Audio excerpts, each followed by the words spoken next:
My son helped her. $720,000. And a name I had never heard before. After my husband suddenly passed away, I buried my husband on a Wednesday. By Friday night, a woman called my home phone. She said she was his wife too. She knew about the cabin in Tennessee, the bank account with $720,000, and a name I had never heard in my life. Lucinda. I stood in my own kitchen, staring at a stranger's name on a legal document that claimed half of everything I'd built for 40 years. And worse, my own son told me to stay quiet, to give up the fight. He said I was too old to understand how the world works now. What kind of man lives 2 lives and dies before either wife can ask why? But maybe the real question was this: how many decades can a woman live silently before the silence finally breaks? If you've ever felt invisible in your own home, if you've ever been told to sit down and stay quiet. Before we continue, please subscribe to the channel and let us know where you are listening in the comments. I buried Ray on a Wednesday morning, a small ceremony at the cemetery on Hillcrest, just outside of town. Cold wind, overcast sky, and not enough people to make the silence feel respectful. Most of our old neighbors had moved away, and the few that stayed were either too sick or too distant to show up. It didn't bother me. I preferred quiet. Ray wasn't a man who liked attention, and I wasn't the kind of widow who needed a crowd to feel validated. Our son, Jeremy, flew in the night before with his wife, Colleen. They didn't stay long after the service. Jeremy had meetings, and Colleen said she didn't want to leave the dog alone for too long. They hugged me at the graveside, said something vague about checking in next week, then disappeared down the gravel road before the last shovel of dirt had settled. I spent the rest of the day packing up Ray's medications, returning oxygen tanks, and folding laundry that hadn't been touched in weeks. There was comfort in doing so. Folding towels, washing mugs, dusting windowsills. Grief hadn't hit me yet, or maybe it had, just in quieter ways. I wasn't the sort to cry in the kitchen or throw myself onto the bed. I just moved a little slower. It took longer to decide what to eat. Paused in doorways. It wasn't until Friday evening that something shifted. I'd just finished a bowl of vegetable soup and was halfway through the crossword puzzle when the house phone rang. I glanced at the caller ID. Unknown. No city, no name.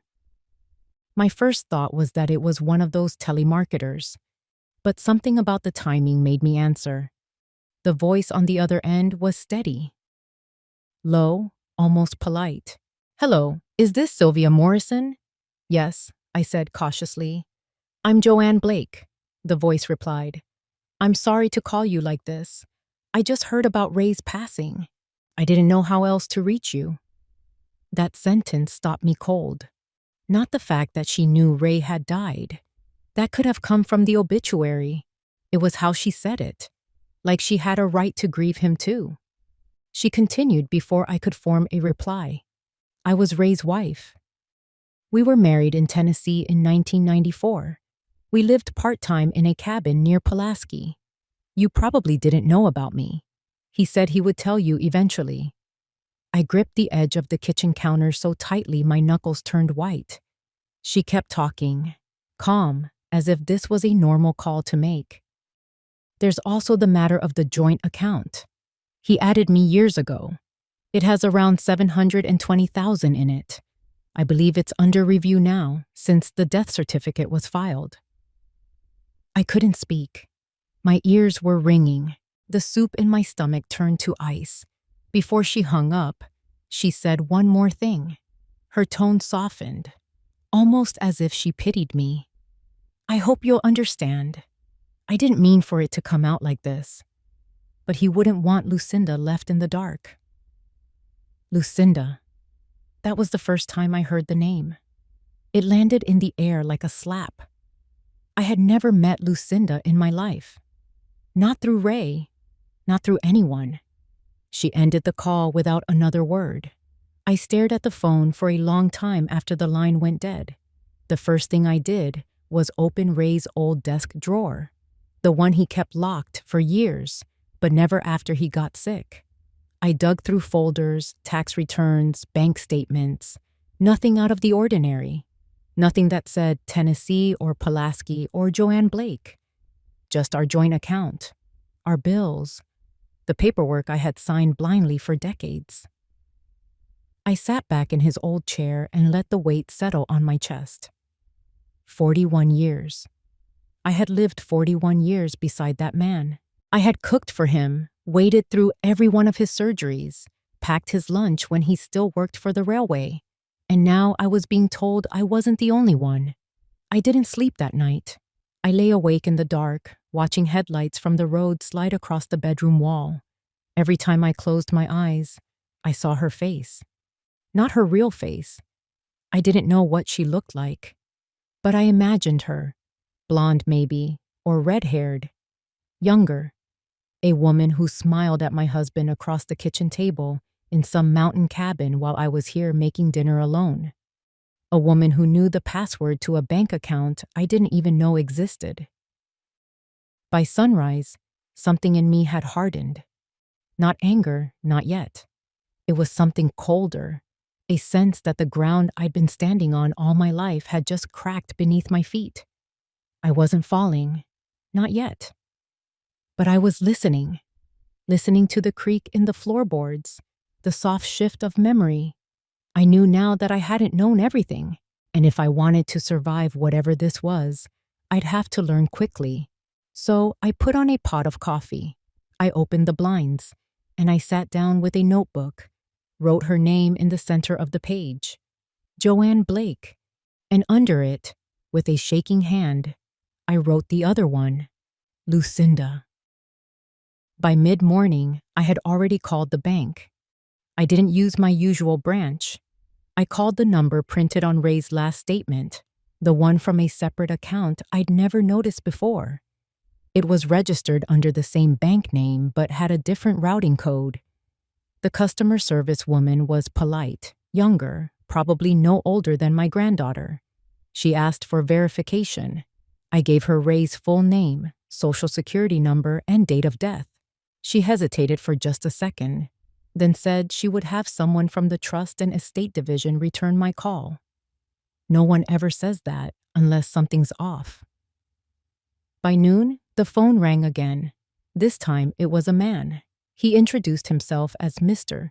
McDougal and explained that a freeze had been placed on a high-value joint account associated with Ray's profile. He confirmed there was a pending dispute and that an individual named Joanne Blake had already submitted partial documentation claiming surviving spouse rights. I asked what kind of documentation. He said copies of a marriage certificate, identification, and a notarized letter requesting disbursement. I said I'd never heard of her, never seen those documents, and never been told of this account. He paused before responding. His tone changed. Cautious now. He said my best course of action would be to have legal representation contact their office directly. He couldn't release more information without that in place. I thanked him calmly, hung up, then sat at the kitchen table, staring at my coffee until it went cold. I pulled out Ray's old filing box and dumped everything onto the floor. The folders were brittle with age, some crumpled, some yellowed at the edges. I went through every single page. His pension letters, the insurance policy from his railroad days, a canceled check from 1991. Nothing that mentioned Tennessee. Nothing with the name Joanne. No hidden second phone. No photos. No receipts out of place. The only thing that made me pause was a worn envelope labeled property taxes. Storage. It was thin, folded over at the top, like it had been resealed more than once. Inside were 3 receipts. All of them were addressed to a P.O. box in Pulaski, Tennessee. The name on the account was Raymond D. Morrison. My Ray. The payments were for a small log cabin, paid annually, The last one dated 7 months before he died. It wasn't in his will. It wasn't in our joint estate. It wasn't on any list he gave me when we sat down last winter to talk about what came next. I remembered that night clearly. He had a glass of ginger ale and his notepad, scribbled out passwords, account numbers, and a list of who to call. Never once did he say, "Oh, by the way, there's a cabin in Tennessee with another woman waiting for a cut of our life." I took out a second notebook and started a new list. On the left, everything I knew. On the right, what I didn't. The second column was already filling faster than the first. Who was Joanne Blake? Where was Pulaski? Why a second account? Why now? And then, written last, like a wound I wasn't ready to look at directly. Lucinda. I didn't know who she was. I didn't know what connection she had to any of this. But the way Joanne said her name, like it explained everything, stuck in my mind. The only Lucinda I had ever known was a waitress at a diner we stopped at in Arkansas on a road trip in 1987. And even then, I doubted she'd reappear 30 years later with a lawyer. I took the folder with the receipts and stored it in my bedroom closet behind the winter coats. Then I pulled out Ray's laptop. It still worked. He had left it unplugged for months, but it powered on after a few minutes. The desktop was clean. No strange apps or private folders. His email was open. Most of it was junk mail. But one address came up more than once. J. Blake, 1970. The name showed up in 3 email threads. None of them recent. The last one was almost 2 years ago. A simple message. Still planning for August. Lucinda wants to see the fireflies again. I closed the laptop. There was something in me that wanted to scream, but I didn't. I didn't throw anything. Didn't rip the folder or delete the email.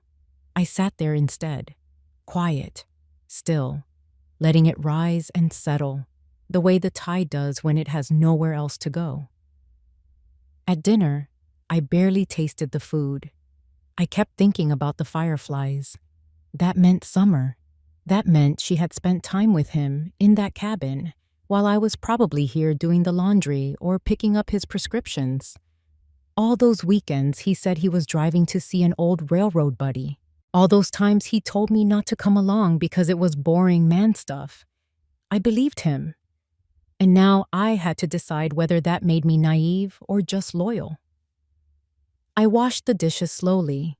I dried each one by hand, though I had a dishwasher. Some habits don't change just because your world does. After everything was put away, I took a walk, just down the block. The streetlights buzzed softly. The neighbor's cat darted across my front lawn. It was quiet in the way only older neighborhoods are at night. No music, no kids, just the hum of refrigerators and the occasional flicker of TV light behind curtained windows. I stood on the corner for a minute, looking back at my house. It looked the same. Pale blue siding, a little crooked on the left where the roof needed fixing. But inside, something had shifted. Something had cracked open, and now everything was different. I walked back up the steps and into my living room.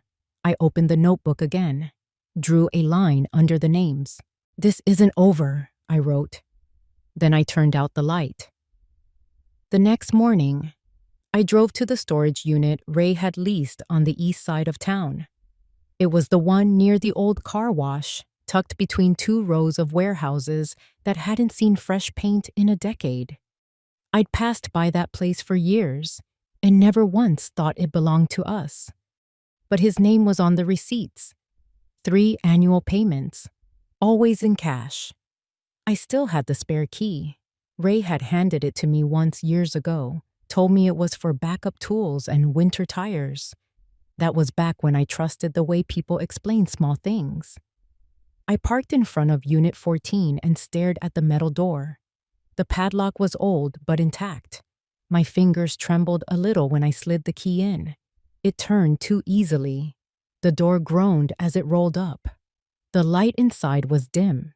Dust swirled through the air like snowflakes caught in slow motion. The first thing I noticed was a tarp-covered love seat, one we donated to Goodwill in 2008. The second thing was a wooden trunk with Ray's initials carved into the side. But it wasn't the kind of trunk you'd put holiday lights in. This one looked hand-built, heavy, worn at the corners. I peeled back the lid. Inside were old photo albums, notebooks, and 2 shoeboxes packed tight with envelopes and receipts. There was also a small jewelry box. I lifted it carefully. Inside were earrings I'd never seen, a bracelet with the initials JB, and a single folded photograph. It was of Ray. He was standing beside a young woman with auburn hair, her hand resting casually on his chest. Behind them was a wooden cabin porch, faded white paint peeling from the railing. On the steps sat a girl, maybe 10 or 11, holding a mason jar glowing with fireflies. She wasn't looking at the camera. She was looking up at him. I stared at that photo for a long time. There was a date on the back, July 2012, Pulaski. I set the box down and opened the notebooks. The first was blank. The second was a journal, Ray's handwriting, the same scrawl he used to leave grocery lists on the fridge. But this wasn't a list. It was a life. Entries were dated between 2009 and 2016. Every few pages mentioned the same names: Joanne, Lucinda, Cabin. There were notes about school projects, doctor visits, the best months to catch trout in the river. He'd written about missing birthdays, about guilt, about love. None of it was for me. Halfway through, I found a page that made me stop breathing. Joanne wants to tell her soon. I said no. I told her we would wait. Sylvia can't know. She wouldn't understand. I closed the book. There was a pressure behind my ribs, tight and sharp, like something was pressing from the inside. My hands were still on the page, but my mind had already left the room. I saw Ray sitting in that cabin, stringing lights on a porch I'd never seen. I saw him reading bedtime stories, building swings, smiling in a life that had nothing to do with me. For a second, I hated him. Not in the loud, fiery way that burns hot and then fades. It was colder than that. A quiet, steady ache that rooted itself deep and refused to move. I stacked the boxes carefully, loaded them into the trunk of my car. I didn't bother locking the unit again. There was nothing left worth hiding. Back home, I spread the photo albums on the living room rug. The first few pages were filled with printed snapshots. Birthdays, road trips, Christmas mornings. I flipped through them quickly, searching for faces I didn't recognize. Then I found a small black notebook wedged in the back. It was thinner than the rest. Inside were scribbles, to-do lists, directions. On the last page, in faded blue ink, was a series of numbers. 37.0164, 87.0057. It looked like code, or maybe coordinates. I copied it into my phone, not sure what I expected. When the map loaded, I felt my chest tighten again. Pulaski, Tennessee. The red pin landed on a dirt road outside the town limits, close to a lake, near a small structure labeled privately owned. That had to be the cabin, the one in the picture, the one with the fireflies. I closed the map. My phone buzzed a moment later, a message from Jeremy. "Mom, I need to talk. Can I stop by tomorrow?" He hadn't called since the funeral. I didn't reply. Instead, I turned back to the floor, laid out the photo, the journal, and the notebook. I tried to make sense of it all, to see the shape of this other life Ray had been living. But all I could see was a silence so wide and deep, it made the room feel foreign. That night, I didn't sleep again. But this time, it wasn't grief that kept me awake. It was the realization that I had been erased from half of my own husband's life. That every year I thought he was mine, he was also theirs. And maybe, just maybe, he had loved them differently. I wasn't ready to forgive. Not yet. But I was done pretending this was a misunderstanding. There were too many receipts, too many pictures, too many words written in his own hand that didn't include me. In the dark, I whispered the name one more time. Lucinda. Then I got up, and for the first time in 2 days, I packed an overnight bag. I left at dawn. The drive to Pulaski took just under 6 hours. I packed light. 1 overnight bag, a thermos of black coffee, and the photo of the cabin folded inside my notebook. I didn't tell Jeremy. I didn't leave a note. I didn't even feed the cat. I figured one day without dry food wouldn't kill him. It felt strange, heading down a highway toward a place my husband had once called home, and I had never even known existed. Every mile ticked past like a lie unraveling. Somewhere in the hills ahead was a house with memories I wasn't part of. Somewhere out there, someone still used his name like it belonged to them. By the time I crossed into Tennessee, the sun was high. I turned off the main road and followed the map's coordinates down a narrow path lined with sycamores. The road grew bumpier, the trees denser. At some point, the asphalt gave way to gravel, and then dirt. A rusted gate stood open, leaning sideways like someone had given up on fixing it long ago. I drove past it slowly, tires crunching the gravel until the trees thinned and I saw it. The cabin. It was smaller than I expected. 1 story, faded wood siding. A porch swing hung on the left side. Its chain rusted at one end so it tilted sideways. Wind chimes clinked lazily near the door. The grass was tall, untouched, but it didn't feel abandoned. It felt paused, like someone had meant to come back but got interrupted. I parked, turned off the engine and listened. No cars, no voices, just birds and wind and something that felt too much like grief. I stepped out and walked to the porch. There was a ceramic frog next to the welcome mat, the kind kids paint at summer camp. One of its eyes had chipped off. The door wasn't locked. It opened with a quiet creak that made my stomach turn. Inside, it smelled like cedar and dust. The furniture was simple. A small couch with a blanket draped neatly over the arm. A coffee table with a cracked magazine from 2 summers ago. And photos. Everywhere. On the mantel above the fireplace, there were frames lined up in perfect rows. Ray in flannel, smiling in ways I'd never seen. Ray holding hands with a woman I now knew was Joanne. Ray with a girl beside a birthday cake, pink icing smeared across her cheek. Lucinda. I walked slowly, eyes moving from one frozen memory to the next. There were photos of fishing trips, pumpkin carvings, a Christmas morning with flannel pajamas and open stockings. A life, not secret in the shadows, but displayed proudly, as if this was the version that mattered most. My legs carried me to the back hallway, where 2 bedrooms stood opposite each other. One had a double bed, neatly made. The other had pale yellow curtains and a desk covered in old-school papers. I picked one up. It was a crayon drawing labeled My Family.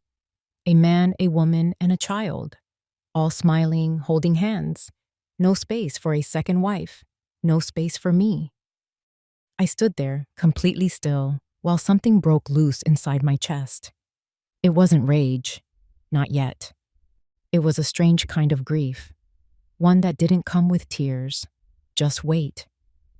A heavy, sick realization that I had spent 4 decades married to a man who lived 2 lives, and I'd only ever been allowed half of him. I opened the drawer on the desk and found letters. One was addressed to Lucinda, written in Ray's handwriting. The envelope hadn't been sealed. Inside was a birthday card with $20 tucked into the fold. There was a date scribbled in the corner. Last summer. He had mailed her money while I was upstairs helping him manage his insulin, while I was trimming his toenails, paying the gas bill, folding his flannel shirts into drawers he no longer opened. He had been sending birthday cards to a child I didn't even know existed. I put the letter down gently, then walked back to the living room. I needed air, the kind that didn't smell like betrayal. Outside, the wind had picked up. A storm was rolling in from the hills. I stood on the porch, watching the trees sway, their leaves curling under gray clouds. The world around me felt wrong, too soft, too quiet, like it didn't understand what I'd just seen. I sat on the porch swing, careful not to lean too far left where the chain hung loose. My hands rested in my lap, trembling slightly. I closed my eyes, and for a moment, I tried to imagine what it felt like to be Joanne, to live here with him, to hear his voice in the morning, to wait for him to come home and believe she was the only one. Then I thought of Lucinda, that little girl with the fireflies. How old she must be now. 15, maybe 16. A teenager with a father buried under my name, and a mother who knew I existed the whole time. What did Joanne tell her? That he had another wife, but it didn't count? That some marriages came with footnotes? I stood slowly and took one last look at the house. This wasn't mine. It never had been. But it was part of my story now, whether I wanted it or not. I locked the front door out of habit, even though I didn't know if anyone would ever come back. In the car, I sat for a long while before starting the engine. I stared at the reflection of the cabin in my rearview mirror and whispered the only thing I could manage. I see it now. Then I drove away. The sun was already sinking low when I pulled into my driveway. The house looked exactly the same as when I left. Quiet, unbothered, as if it had no idea what I'd seen, no memory of what had been torn open just hours ago. I carried my overnight bag into the kitchen, set it down on the counter, and stood there for a moment, staring at the calendar on the fridge. It still showed March, the same month Ray had died. I hadn't turned the page in 4 weeks. The house didn't feel like mine anymore. There was too much silence, the kind that didn't just come from being alone, but from realizing you had been alone long before you noticed. The cat didn't greet me. The thermostat clicked on, but the warmth didn't reach my skin. I took a long shower, trying to scrub off the scent of that cabin, the weight of those photographs, the ghost of that child's laughter, but nothing washed away. Everything clung. The towel, the clothes, the air. That night, I made tea, not because I wanted it, but because it gave my hands something to do. I sat at the dining room table with the lamp on low and reread Ray's journal. I kept thinking I would find something redeeming, some line that explained it all, that told me I mattered in some other, deeper way. But all I found were pages filled with a life I had never been invited into. At 8:03, headlights appeared in the driveway. I heard the car door slam, footsteps on the walkway, then the doorbell. I didn't rush to answer. When I opened it, Jeremy stood there, hands in his jacket pockets. He looked tired, older than he should have for 42, but I didn't feel relieved. I felt guarded. He stepped inside, glanced around the room like he expected something to have changed. I gestured toward the living room, and he followed. We sat across from each other, the coffee table between us, too wide and too small all at once. He spoke first, said he was sorry for not calling sooner. Those things at work had been overwhelming. That grief made him shut down sometimes. I nodded, but didn't speak. He leaned forward, elbows on knees, and asked if I'd been managing all right. I told him I had taken a drive. His eyes flicked to mine. I said I went to Tennessee. He sat back slowly. Then he asked what I was doing there. I told him I'd found the cabin, Ray's second life. Joanne, Lucinda. His jaw tensed. He didn't look surprised. Not exactly. I asked him if he knew. The words came out flat, cold. He didn't answer right away. Then he said he had his suspicions.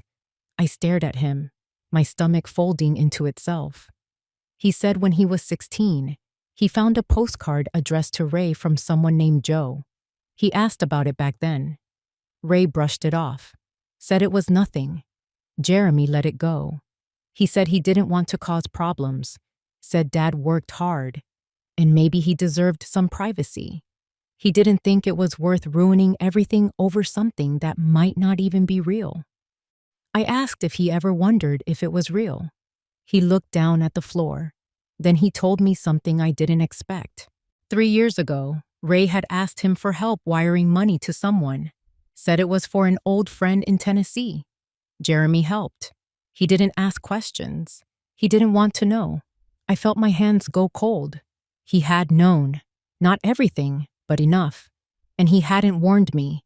I stood up, walked into the kitchen, poured cold tea down the sink. My back was to him, but I could feel him watching. When I turned around, he was standing now too, closer than before. He said he was sorry. I told him that sorry meant nothing after silence. He flinched.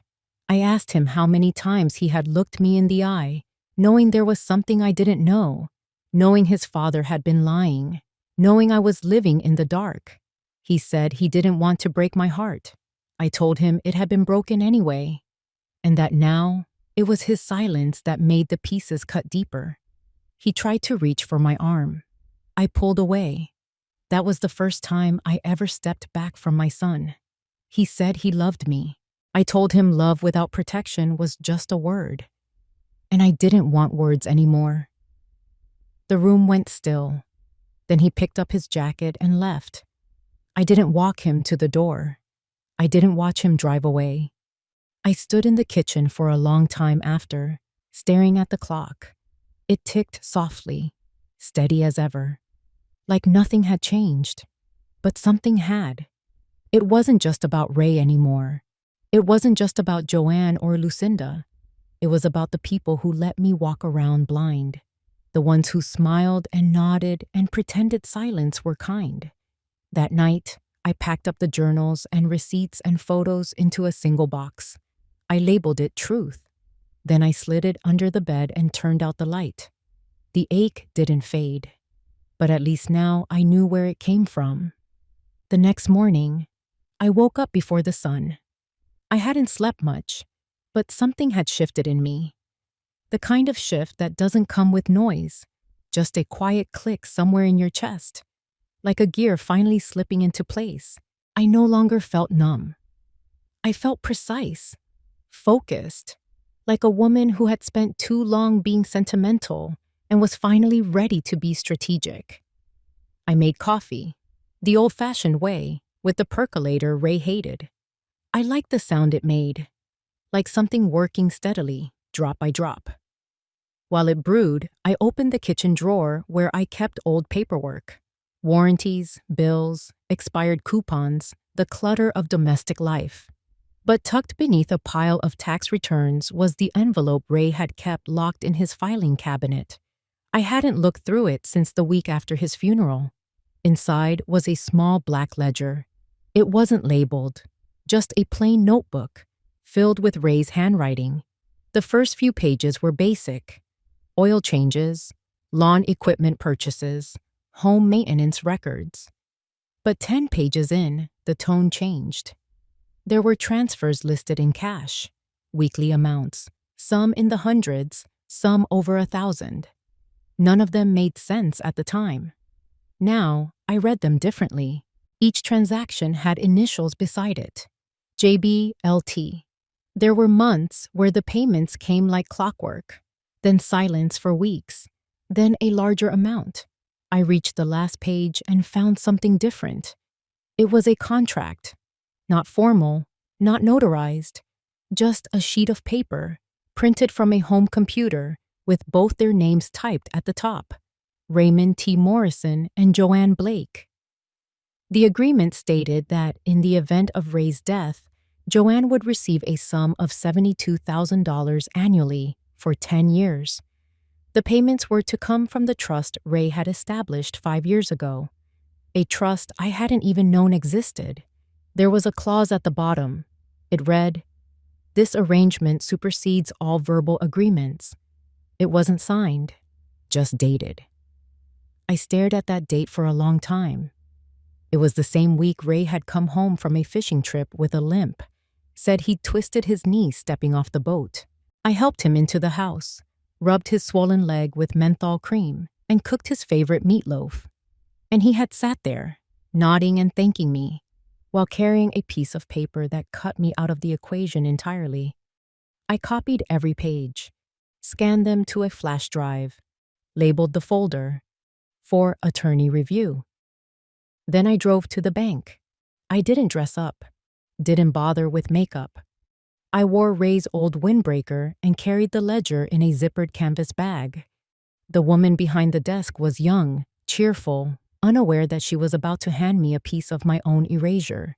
I told her I was the widow of Raymond T. Morrison and needed access to any trust or account opened under his name.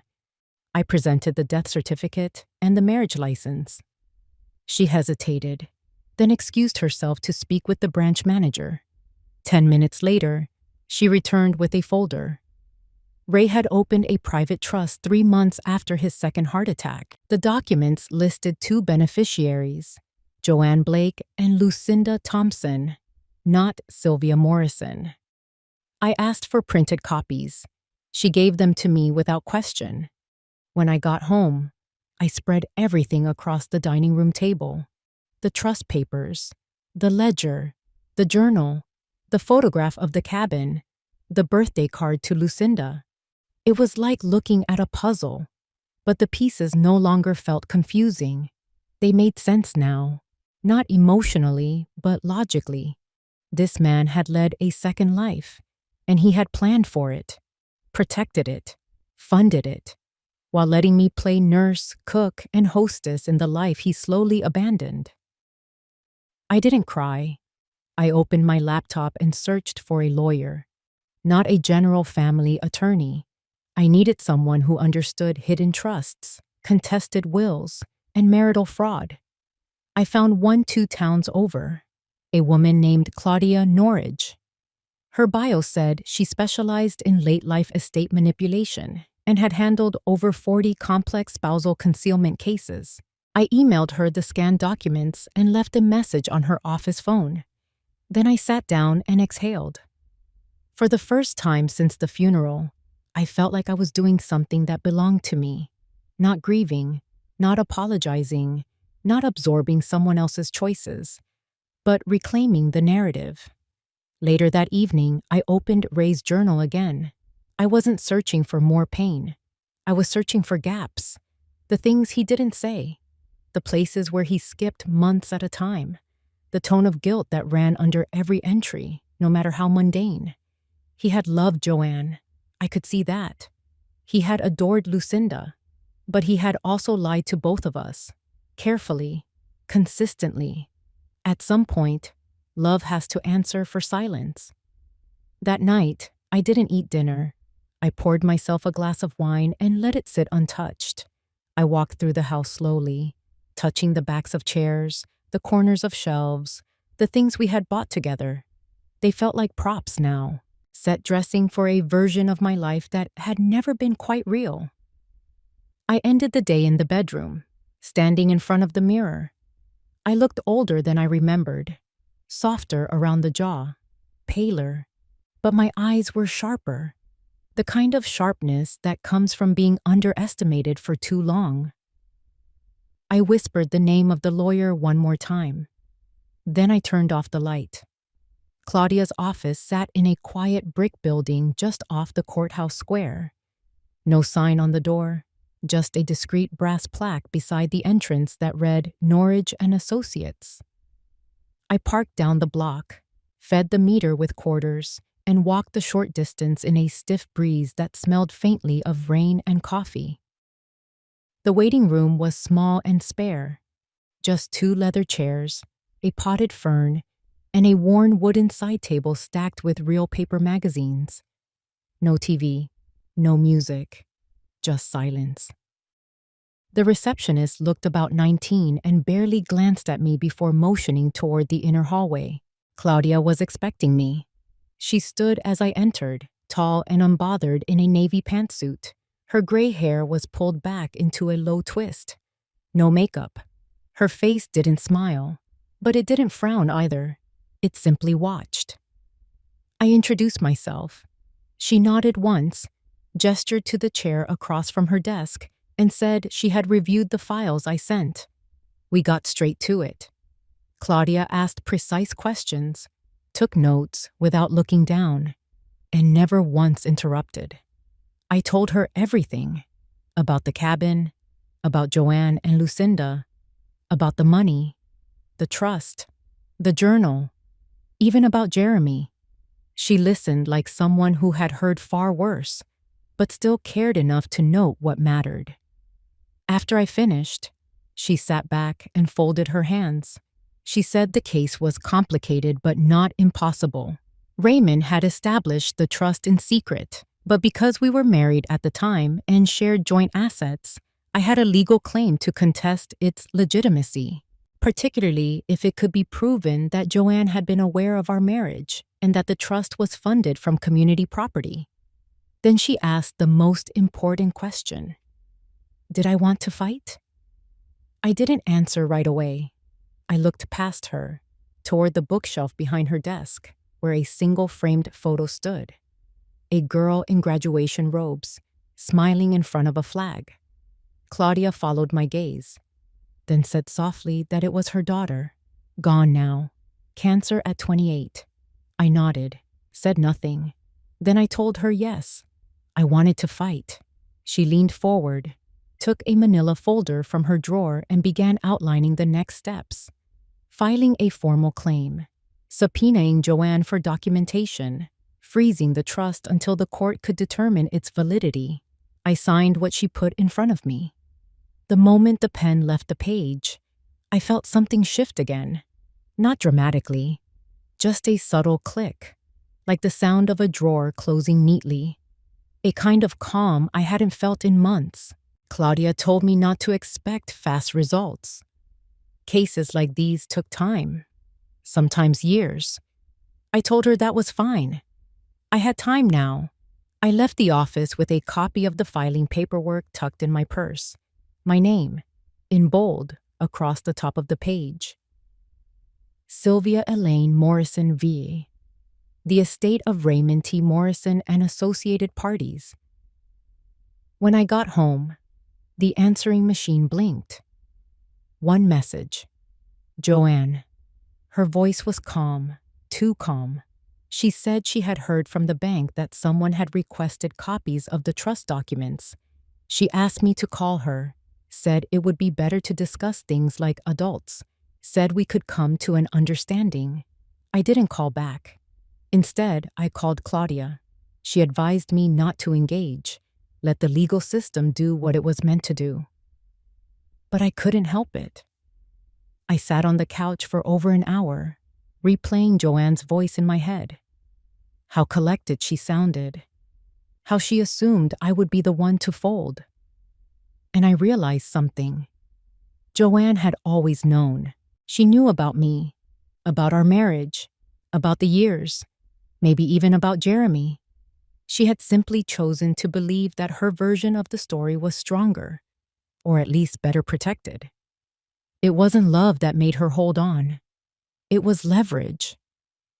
Ray had told her whatever she needed to hear, and she had learned to smile through the deceit because she thought she had the upper hand, because he gave her what she wanted and left me with the crumbs. But now, the ground was shifting, and I was standing on it. Later that night, I sat on the porch with a blanket wrapped around my shoulders and watched the stars. The kind of sky you don't notice until grief loosens its grip and lets you breathe again.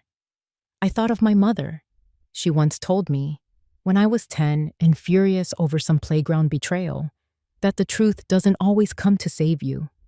Sometimes it just sits with you quietly and makes sure you never forget again. That's what this felt like. Not revenge, not justice, just memory, sharpening. The wind picked up and scattered the dead leaves across the porch steps. I stayed out there until the chill cut through the blanket and into my spine. But I didn't move. I wanted the cold to settle.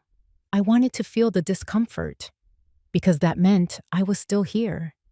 And this time, I wasn't hiding. 3 days after I filed the claim, a white envelope arrived in my mailbox. No return address, no stamp, just my name, handwritten in tight, deliberate script. It was tucked between the electric bill and a church newsletter. Ordinary, quiet. But my fingers knew before my eyes did. This wasn't casual. I brought it inside and laid it on the kitchen counter. I didn't open it right away. I made tea first, sat down, let the silence breathe. The house held its breath with me, like it understood something was about to shift.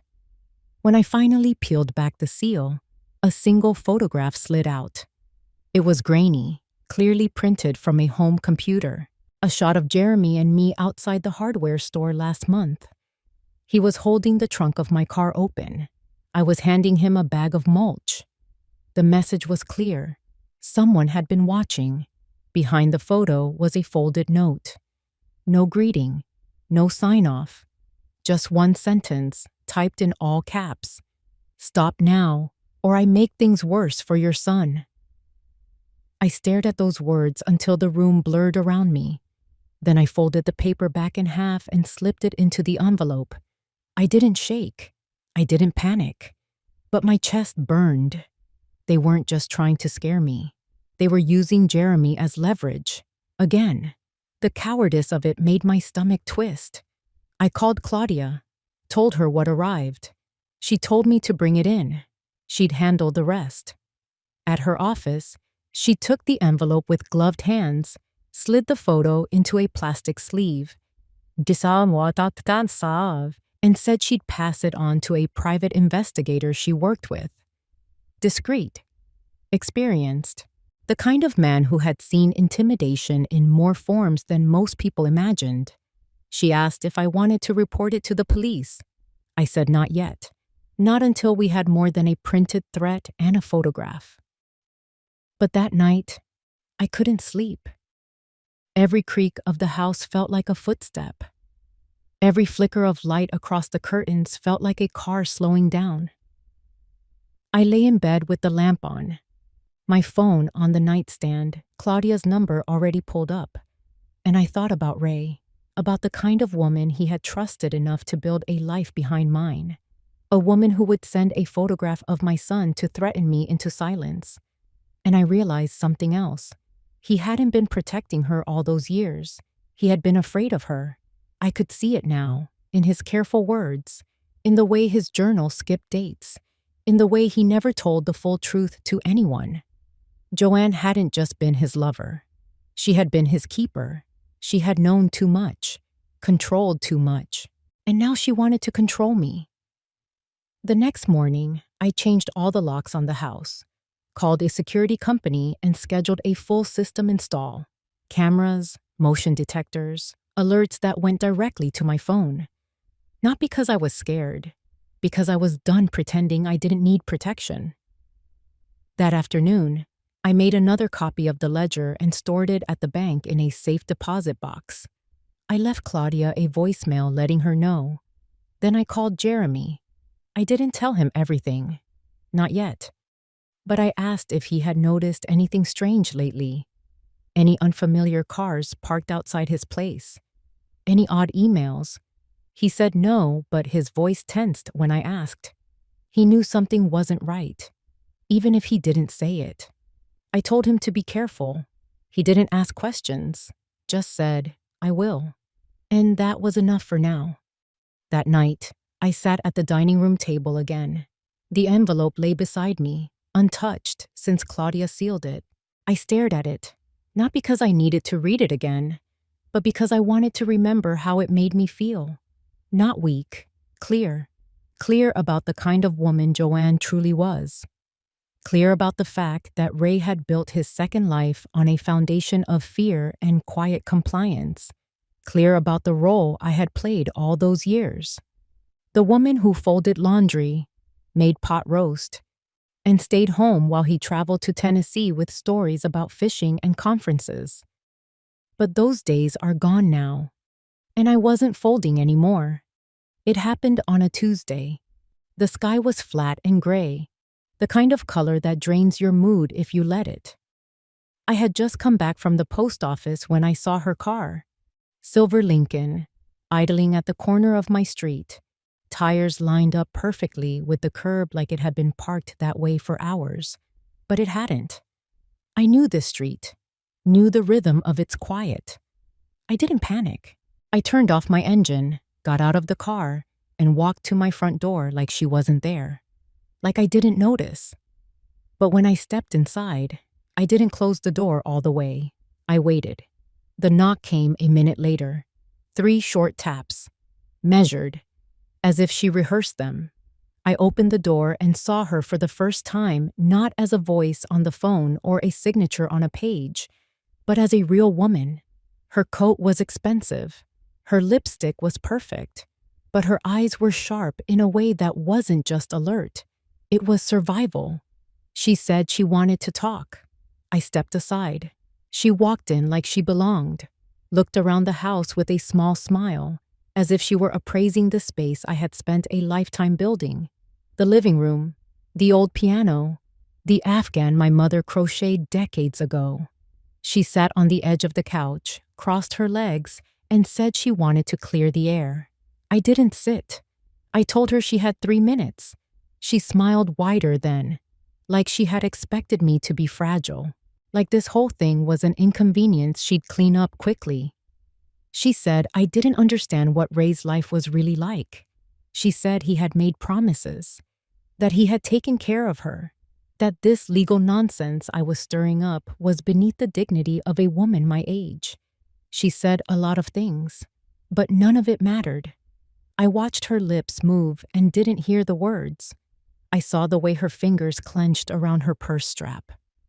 I saw the flicker in her eyes when I didn't react. And I realized something deeper than anger. She wasn't here to end things. She was here because she had lost control, and it scared her. I let her talk for 2 more minutes.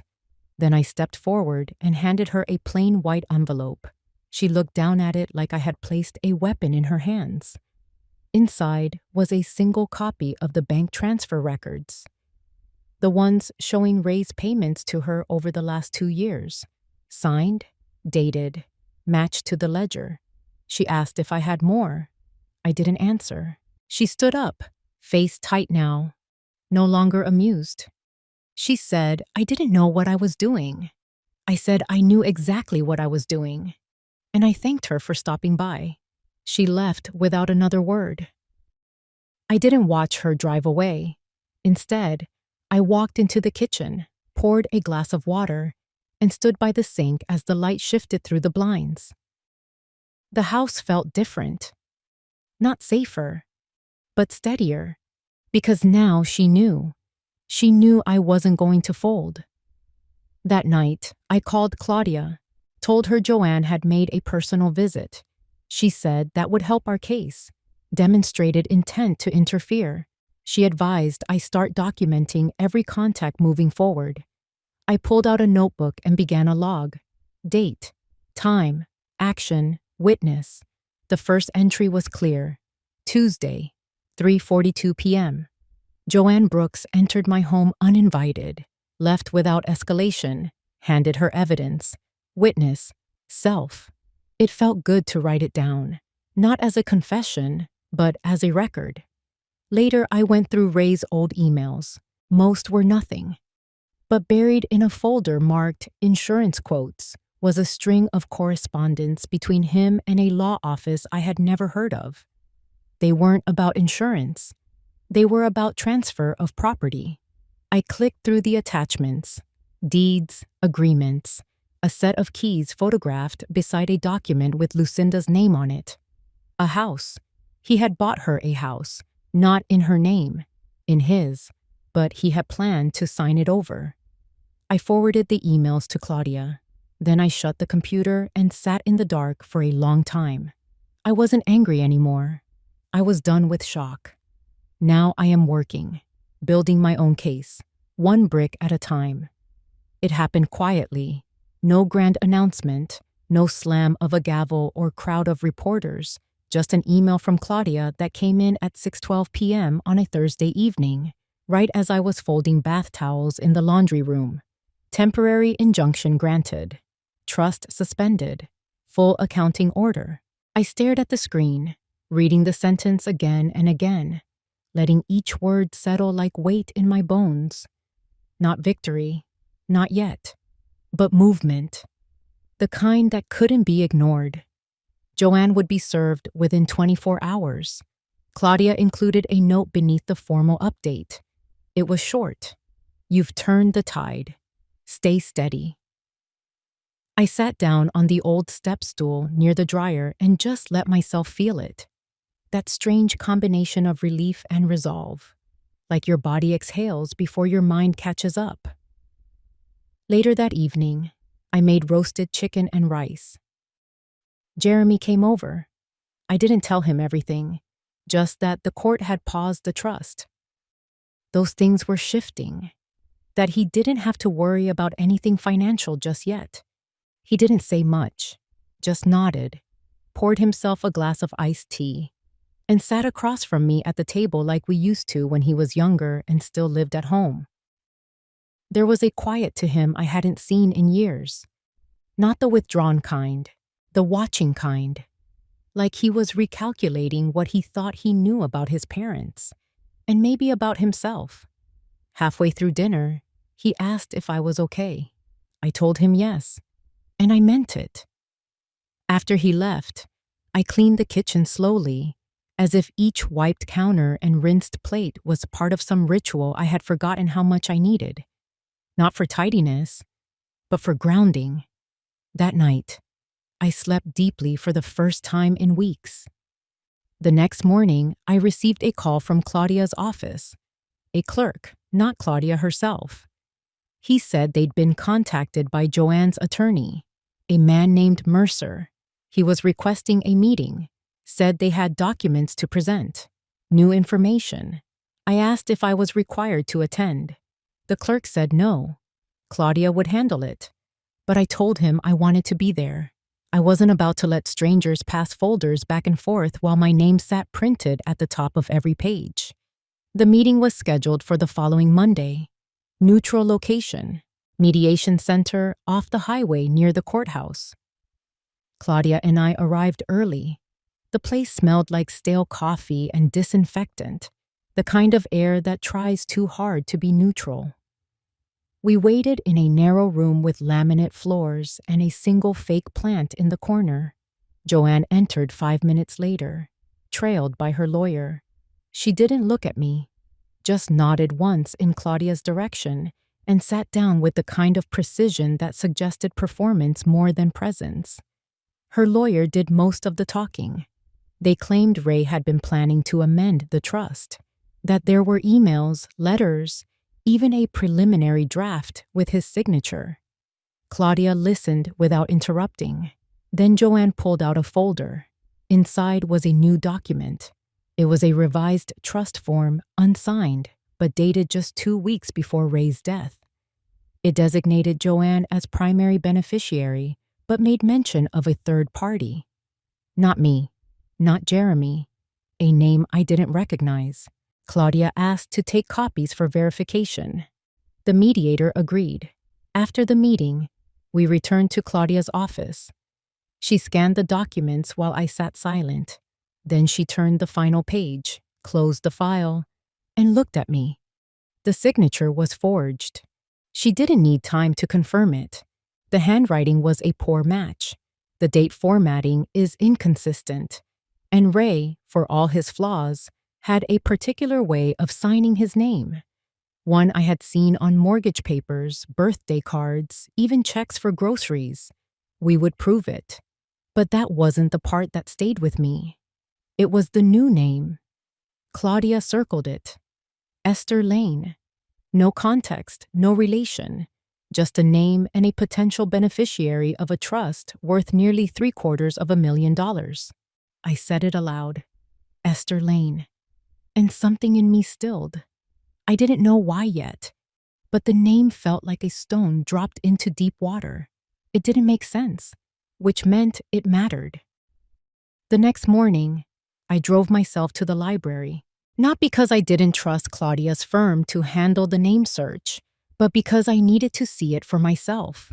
I needed to know I was capable of uncovering the truth, even if it cut. The library had that familiar scent of paper and dust and something older than memory. I walked to the reference desk and asked for access to the public records terminal. The woman behind the counter handed me a clipboard. No questions, no small talk. I typed in the name slowly. Esther Lane.